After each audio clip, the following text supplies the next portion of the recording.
Last that we read, Hopper had torn Quinny's painting right in half with the picture that he drew of her, and he was getting ready to start school. He got a haircut, which he didn't like, and Hopper's kind of in a bad mood because he misses Quinny and he's worried about school. So let's keep reading and see what they're gonna do.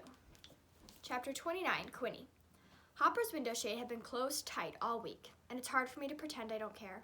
But the more you practice something, the more you get better at it. So after a few days, I become very, very talented at ignoring the boy who is ignoring me. I don't even bother peeking at his house anymore. I pretend that the window is a wall. Victoria is busy with her last week of fashion camp before school starts, so I spend my time playing with Piper. On Wednesday, we play Candyland until Piper cheats, and on Thursday, we play Chutes and Ladders until Piper cheats.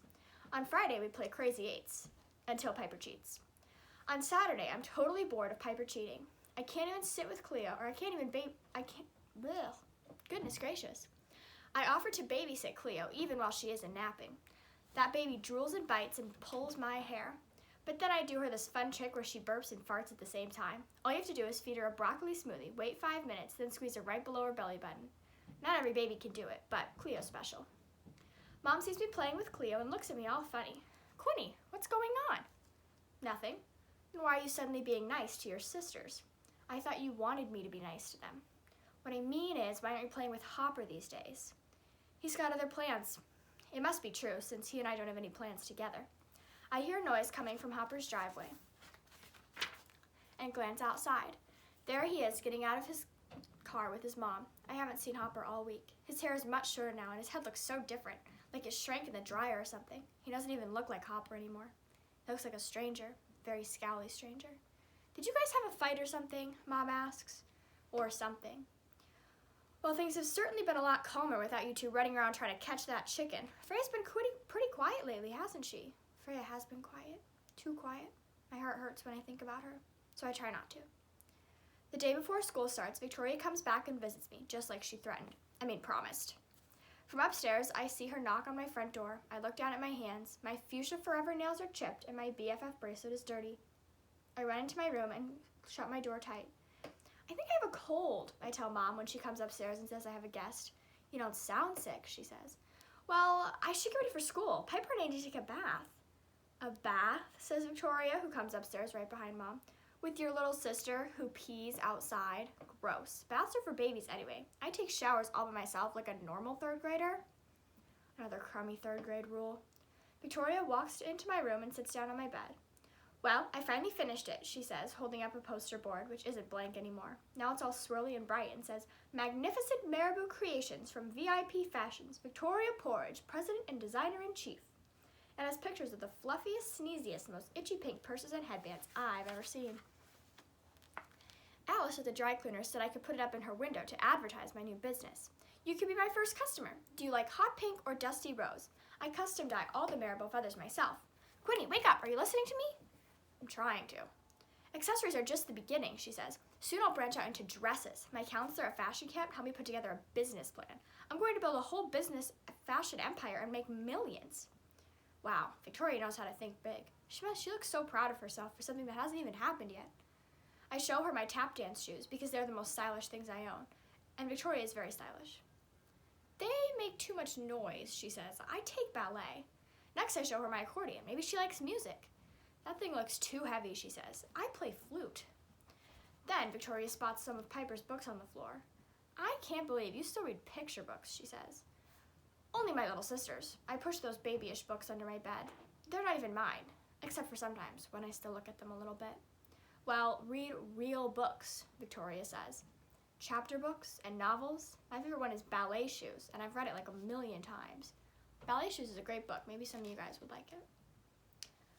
Before I get a chance to tell Victoria what my favorite book is, she opens my closet and pokes around in there. She turns back to me, looking confused.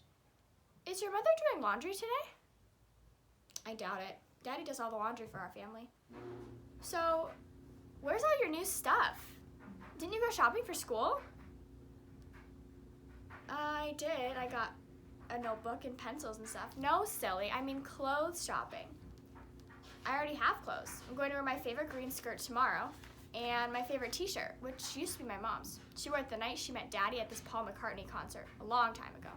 Plus, I'm wearing my favorite fruity knee socks. Quinny, Victoria sighs. I don't mean grumpy old play clothes. I mean real clothes, like brand new back-to-school uniforms. You mean like school outfits? We had those at my old school. I hated them. Victoria sighs. She looks at me like maybe I'm not as smart as she is. You'll see when we get there, she says. Your parents are driving you, right? I hope you're not riding that awful school bus. Actually, I am riding the awful school bus. Why is the school bus so awful? I ask. You'll see. See what? I'm so confused. We're supposed to be playing, but this is no fun at all.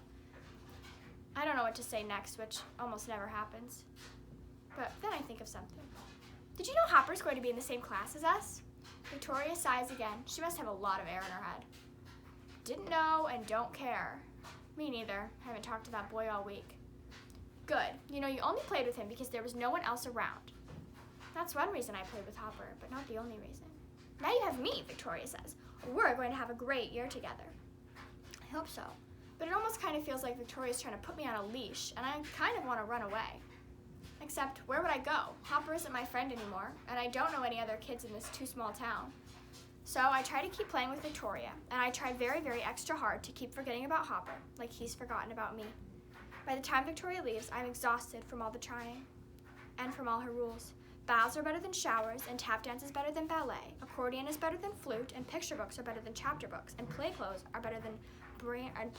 are worse than brand new back-to-school outfits. Riding the bus